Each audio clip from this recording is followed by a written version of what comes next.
नमस्कार दोस्तों, संकल्प मैथ क्लासेस में आपका स्वागत है।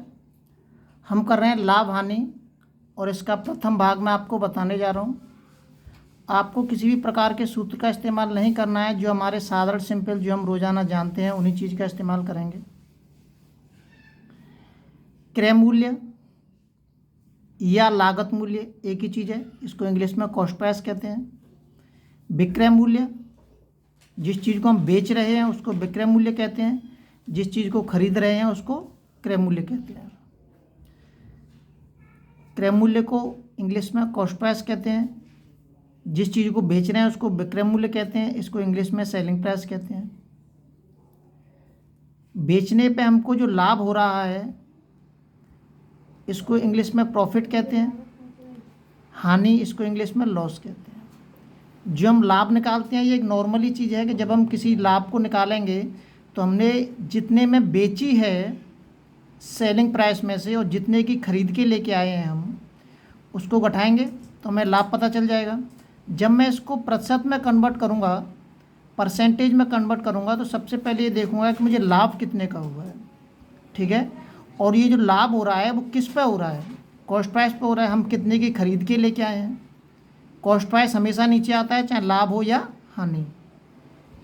अब इसको रटना नहीं है, केवल एक नॉर्मली समझने वाली चीज़ है कि हमें लाभ निकालना है तो हम कितनी की किस पे मतलब कितने की खरीद के लेके आए हैं उस चीज़ को। लाभ किस पे निकालेंगे? कॉस्ट प्राइस में निकालेंगे, इतने की खरीद के लेके आए हैं हम। और परसेंटेज में कन्वर्ट करने के लिए 100 का गुणा कर देंगे, हमेशा कॉस्ट प्राइस नीचे आएगा। उसके बाद हानि निकालते हैं तो कॉस्ट प्राइस में से सेलिंग प्राइस घटा देंगे। हानि जब होती है जब हमारा सेलिंग प्राइस कॉस्ट प्राइस से कम होता है। मतलब हम किसी चीज़ को बेच रहे हैं, बेचने पर हमें जो मूल्य प्राप्त होगा वो हम जो खरीद के लेके आए हैं उससे कम है, तो समझ लीजिए हानि है।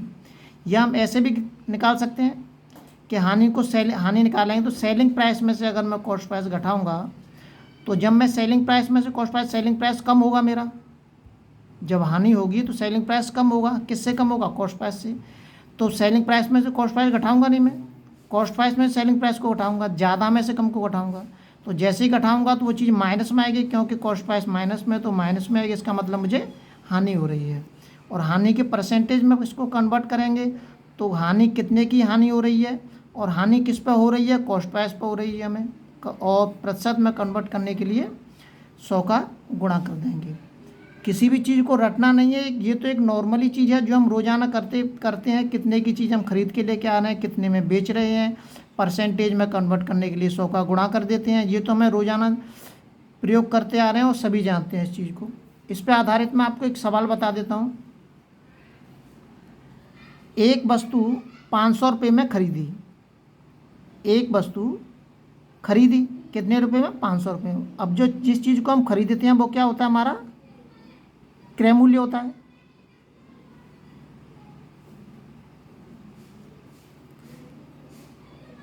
क्रय मूल्य मतलब कॉस्ट प्राइस।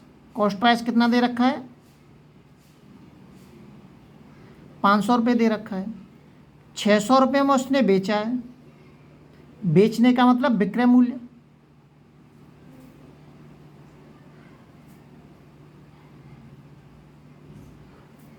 विक्रय मूल्य को इंग्लिश में मैं बता चुका हूँ, सेलिंग प्राइस कहते हैं। क्रय मूल्य को इंग्लिश में कॉस्ट प्राइस कहते हैं। कितने बेचा है उसने? 600 रुपये में।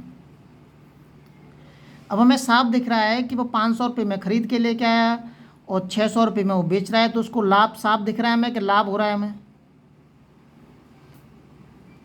हम सेलिंग प्राइस में से कॉस्ट प्राइस घटा दो और मत घटाओ, फिर भी हमें दिख रहा है साफ कि लाभ कितने का हो रहा है हमें। फिर भी हमें साफ दिख रहा है कि लाभ कितने का हो रहा है हमें। 600 में से 500 में घटाऊंगा तो लाभ कितने का हो रहा है? 100 रुपये का। 100 रुपये का लाभ हो रहा है। किस पर हो रहा है? 500 रुपये पर। भाई मैंने 500 रुपये लगाए और 500 रुपये लगाने के बाद मुझे 100 रुपये का लाभ होता है बेचने पर। तो अगर मैं इसको प्रतिशत में कन्वर्ट करता हूँ, लाभ प्रतिशत के रूप में कन्वर्ट करता हूँ, तो कितने रुपए का लाभ हुआ है? 100 रुपये का लाभ हुआ है। किस पर हो रहा है लाभ? अभी हमने बताया किस पर हो रहा है लाभ, 500 रुपये पर हो रहा है। 500 रुपये लगाए थे हमने। प्रतिशत में कन्वर्ट करने के लिए 100 का गुणा कर देते हैं हम, हो गया बस। 0 से 0 काट दीजिए, 5 दूनी 10। इसका मतलब उसको जो लाभ हो रहा है वो कितना हो रहा है, 20% का लाभ हो रहा है। लाभ प्रतिशत जो हो रहा है वो 20% का लाभ प्रतिशत हो रहा है। ये एक नॉर्मली चीज़ है, जैसे हम करते चले आ रहे हैं। मैंने किसी भी प्रकार का कोई सूत्र इस्तेमाल नहीं किया, सभी सूत्रों को बिना हम अपनी नॉर्मली तरीके से ही करेंगे, किसी सूत्र का इस्तेमाल नहीं करेंगे, चाहे वो लाभ हानि हो या साधारण ब्याज हो या चक्रवृद्धि ब्याज हो। आपको केवल एक बार समझना है। फिर से समझ लीजिए, एक वस्तु 500 रुपये में खरीदी और 600 रुपये में बेच दी। उसका कॉस्ट प्राइस 500 रुपये है, सेलिंग प्राइस 600 रुपये है। अब साफ दिख रहा है हमें कि सेलिंग प्राइस हमारा ज़्यादा है और कॉस्ट प्राइस कम है। कितना ज़्यादा है, 100 रुपये ज़्यादा है साहब। 100 रुपये का लाभ हो रहा है मुझे। अब 100 रुपये का तो लाभ हो रहा है मुझे, लेकिन इसको लाभ में कन्वर्ट करूँगा, मैं इसे लाभ प्रतिशत में कन्वर्ट करूँगा तो कितने का लाभ हो रहा है मुझे, 100 रुपये का। किस पर हो रहा है 100 रुपये का लाभ, 500 रुपये पर, क्योंकि मैंने 500 रुपये ही तो लगाए थे। 500 रुपये ही तो 500 रुपये में खरीद के लेके आया था वस्तु को मैं, तो 500 रुपये का लाभ हो रहा है। वो 500 रुपये पर लाभ हो रहा है मुझे 100 रुपये का, इंटू के 100 का इंटू कर दूंगा मैं परसेंटेज में कन्वर्ट करने के लिए। 5 दूनी 10, 20% का लाभ। देखते रहें, लगातार नोटिफिकेशन प्राप्त करने के लिए चैनल को लाइक एंड सब्सक्राइब करें।